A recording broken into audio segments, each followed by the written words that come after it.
on khie thma la shai sngi hari Spain kami pibro parlok parjor kim jus ngatanan ban pe ek khubor hakane ka channel hakane ka video ngan yathu yapi ya ka football lani kataka El Clasico hapreng ka Real Madrid Persia ya ka Barcelona hakapor khat arsteng shiteng snya hakne jing lakai mano na preng jongki ki ban job lane ki ban job hapreng jong ti club kin yo ban kiu hakli du jong kamin ya kin pon jong kala liga kumta kate ke jing lakai hapreng ki atli ki club barat ba jong ka prothei bat ki barat ba Haris Pen kin long kitaki king of king lane ki star of star kumta nakleng ka Real Madrid ro kadon ki star ki ba tibit haru katata kum Kylian Mbappe Jude Bellingham Suler bat gol bat bitam ukotwa nangta kanwan sha ka Barcelona Lamine Yamal Robert Lewandowski Ferran Torres Marcus Rashford bakadang shoot have thien Dani Olmo player preng bakansai nangta player preng shushu bakansai Pedri nangta gol Eric Garcia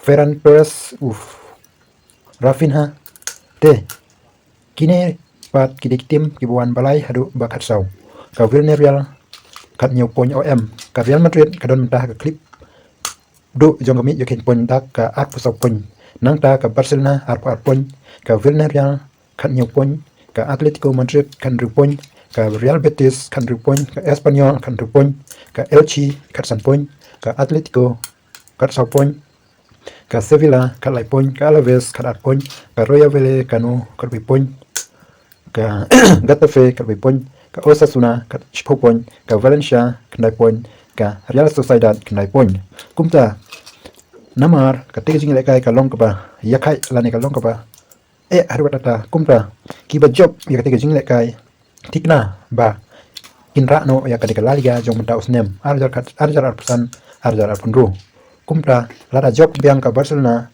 ya ka te jing lekai kamut kan ra biang ya ka ne ka la liga jong menta usnem bat lada ka Real Madrid kan job ya ka la liga jong menta usnem kan ra ya ka la liga pike wong hakani ka kim jong ka El Clasico we learn from defense. Lamine has been lucky that everything has gone well since he arrived at Barca. He will lose and be criticized. There may be moments when he won't be at his current level. Let's accept Lamine the way he is. He will obviously gain experience. No one is the same at 18 as at 38. Lamine Yamal is very special. That they criticize him from Madrid, it's understandable. They would have to love Lamine. The rival between Barca and Madrid has always existed. They say we rob them, and we say the same. Kini kita kikentin jong Vinicius Junior Persia ya Lamine Yamal hagring El Clasico. We shall send Yamal crying to his little girlfriend after Sunday El Clasico. Kini pan kikentin na Pedri. As always, last season we won all 4 games, and I hope it will be the same this year. We should not give too much importance to what the two teams did in previous game. In El Clasico, past result don't mean much. Last season we play in an amazing level, and we need to get back to that. There are things we still need to improve.